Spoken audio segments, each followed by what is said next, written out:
We're here to welcome Professor Mona Siddiqui, who is going to be giving very shortly the third annual Berry Lecture on interreligious relationships. And so perhaps I'd like to ask you at first, what got you interested in this field and what makes you think it's an important thing to pursue? Well, it's just like to start by saying it's a huge honour to be here. It's a huge honour to be invited, not only to the Angelicum, but to be sponsored by the Berry Foundation for this lecture. I think that, in all honesty, I didn't have an interest in interreligious work when I started my academic career. But I think I felt an ethical pull towards committing myself to interreligious work, specifically with the Jewish and Christian communities, and largely with the Christian community. Not necessarily as a result of 9/11, though some people think 9/11 propelled it, but because theological reflection was not just a way of reflecting on God, but also reflecting on society.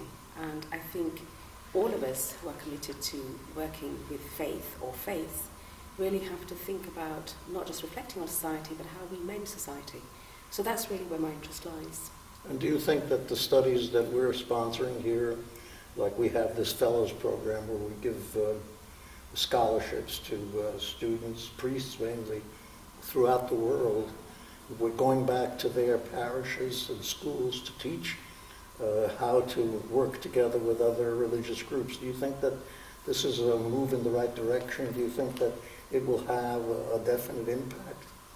I think leadership in any institution, in any organization, especially religious leadership, must recognize the interconnectedness of the world. And in an age of globalization, in an age of the internet, in the age of what happens in the mountains of Yemen has an impact on the streets of London, in that kind of age, what people say, the potential to influence other people, and especially in terms of religious leadership, when religions usually get such a negative press, it's really important that people become more open, people understand that what they say in society matters, not just to their communities, but to other communities. So I think the more people feel a sense of interconnectedness at a human level, not just at a theological level, the better leaders they become. Thank you. Rector, we have here the rector of the Angelicum who has honored us by his presence, and we'd like for him to express his views on the subject. It is a real privilege for me to be present with you today, with the Berry Foundation, with you who will speak today. And what you just said is certainly a common concern, because we are in a global age, as you said, and of course all of us together are part of that global age. And as you say, if we take our faith seriously, we must necessarily think about how it has an impact on society. I wonder how we can have a mutual help in that common task, which is led in different way by each one of us. So what could you suggest to, for instance, to Jewish or to Christian theologians? Well, I think in my own work I find that even the most evangelical some of the most evangelical Christian theologians, who historically have never had an interest in anything outside their particular brand of theology and Christian theology, are realizing that to be religious today is to have a sense of the interreligious world. And that at the moment, if you tie yourself completely to one or two ways of thinking, not just about your own theology and about your own faith, but about other faiths, then actually what you are doing is an injustice to faith itself. A faith in all its diversity, faith in all its different forms and richness. And each of us in our own capacity. I think that sometimes people feel that if you are a religious voice, you can mend all the problems of the world, and that what is happening in a political conflict can be resolved by interreligious debate. What is happening in all the ills of society can be resolved by interreligious debate. What I'm saying that each of us in our own professional, personal capacity can make a difference. If we happen to have a voice that resonates outside the Angelicum or outside Glasgow University or outside our immediate context, all the better. And we should use our voice in order to contribute to society in as many constructive ways as possible. Well, don't you think that in large measure it was really Vatican II and Nostra Aetate that turned the tide around? Because in the past, before that, religions would compare the best of their religion with the worst of the other. Whereas since then, there's been a real genuine effort to understand the other, to not necessarily judge the other, to find the best elements of the other, to find ways of cooperating with the other. So wouldn't you say that this was a really radical and a distinctive move forward? I think Vatican II appears more radical now than it did when it first came out to some people, in the light of what's followed on in many parts of Catholic-Muslim or Christian-Muslim relations. I was privileged enough to be at the Gregorian giving a lecture on the 40th anniversary of Nostra Aetate, and I was asked to do a personal reflection as well as a theological reflection on the documents. And I think that it was a watershed. I think it was a turning point as a theological piece of work, but also as a piece of outreach, a piece of engaging with the other, not just the Muslim and the Jew, but engaging with the non-Catholic traditions. I think what we have to keep alive, though, is how does one translate doctrine and theology into daily living? And I think for most people, interreligious work has its role in theological debate, but it's really at the practical level of how you translate theoretical theology into practical work. And I don't think that is as impossible as some people make it out to be. By that, I don't necessarily mean that people have to pray together or people have to take part in each other's festivals. A lot of people don't want to do that. But I think a way of seeing the other, not necessarily as, this has become such a cliche, that the other is completely different who I must understand. For me, the other is a person who happens to belong to a different faith. And I'm interested in the other as both a person and their faith. Certainly, I'd say Vatican II, for instance, has been prepared by individual theologians. And we can probably find traces of them in different traditions in different countries, quite a long time ago. But there is the immediate preparation. And if individual theologians take their own task seriously, they make a difference. They can prepare events that would not have been expected.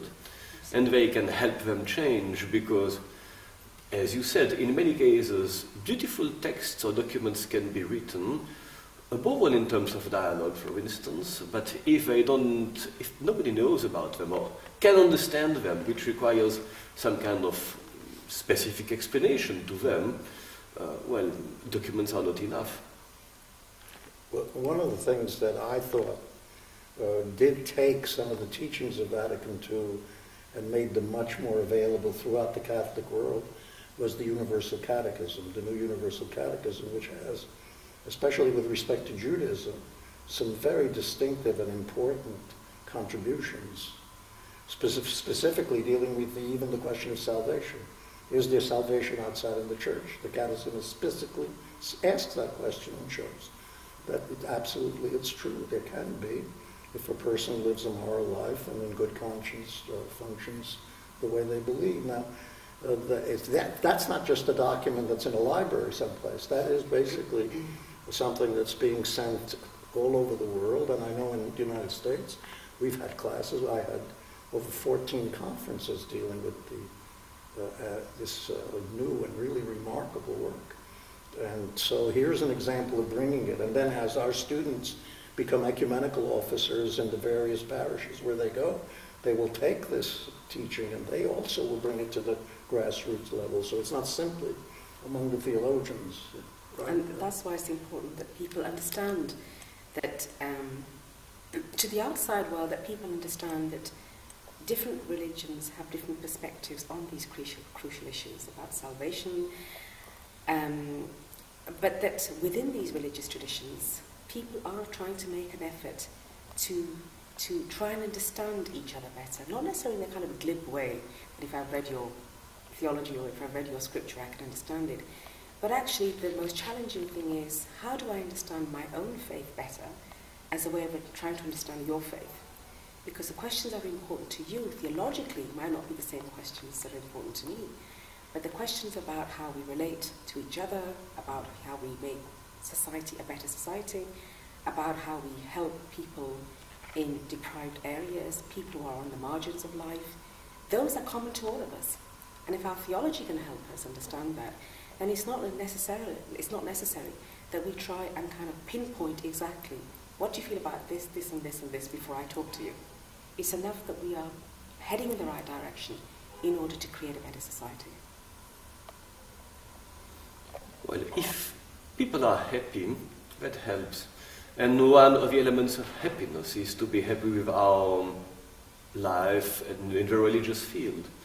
And if we are constantly tense or afraid, for instance, in part because we don't understand the world in which we are and how it might be helpful or threatening, that doesn't help anybody. And in all our traditions, it is necessary that some people, in their work as theologians, say to others, you don't have to be afraid to be what you are. And if you are not afraid, you are not going to be hard or violent towards the others. It is certainly a contribution that religions must have in the contemporary world, so that they make the world better, while many people think that they make the world worse. Well, I think that this is certainly the case with respect to the Jewish people and Jewish history. Because as Hermann Cohn said, that whatever civil rights the Jews may have achieved, especially in Europe, were really held captive or held hostage whether they would be receiving religious rights. In other words, until they were fully accepted, until their religion was fully accepted, then their civil rights were always questionable. And what I think is such a great, great progress and transformation in Vatican II is that for the first time, really, an official religion, the Catholic Church, took the step and saying, we're going to try to give you religious rights. We're going to not treat you with contempt. We're going to recognize our attitude towards you, which then really set the pace for all the other religions in doing this. And so I think we have to give the Catholic Church its due. And the great leadership of John the 23rd, Pope John the 23rd, Pope Paul VI, Pope John Paul II, and now I think Pope Benedict XVI is moving in that direction. And I don't think it can really, really be reversed, because we are constantly saying, let's try to find the truth about one another. Let's be honest with one another. Let's respect one another. Let's not say, I'm always right and you're always wrong, or contrast the best in my tradition with the worst in yours. We're not going to do that anymore. And to have really outstanding scholars who are willing to teach in a place like the Angelicum, which is a marvelous institution and open to so many of these perspectives, is great, considering the tremendous impact it will have throughout the world through its graduates. It's interesting that on one level we have the debates between religions, and then of course there is another issue which is about the place of religion and religious pluralism in Europe today, where sometimes different religious figures get caught up in a debate that's not interreligious, but that's actually about the threat European society feels of making space for religion in public life, and how does one do that? And this isn't just to do with the fear that Islam might become a dominant force in Europe, though of course that fear exists, but it's actually about seeing religion largely as a force not necessarily for good, and that somehow therefore if you give religion too much of a public space, then that takes away the rights of other people. And you need to keep public space secular. You need to keep it open and plural. And I think the real debate today is largely in Western societies. How do religious voices find their place? I could hardly agree more, and I think that our dialogue is a sign of what I would call a providential situation. Because the fact that now religions meet somehow out of necessity, because we are all together at the same place, at least in Europe it is clear, is a significant chance to all of us. We can see it as a chance, a positive one, rather than as a negative situation. And if we can do it together, all the better. Well, I want to thank Mona and the rector for joining us in this conversation of what is really an essential and most important theme. Thank you very much. It's a privilege.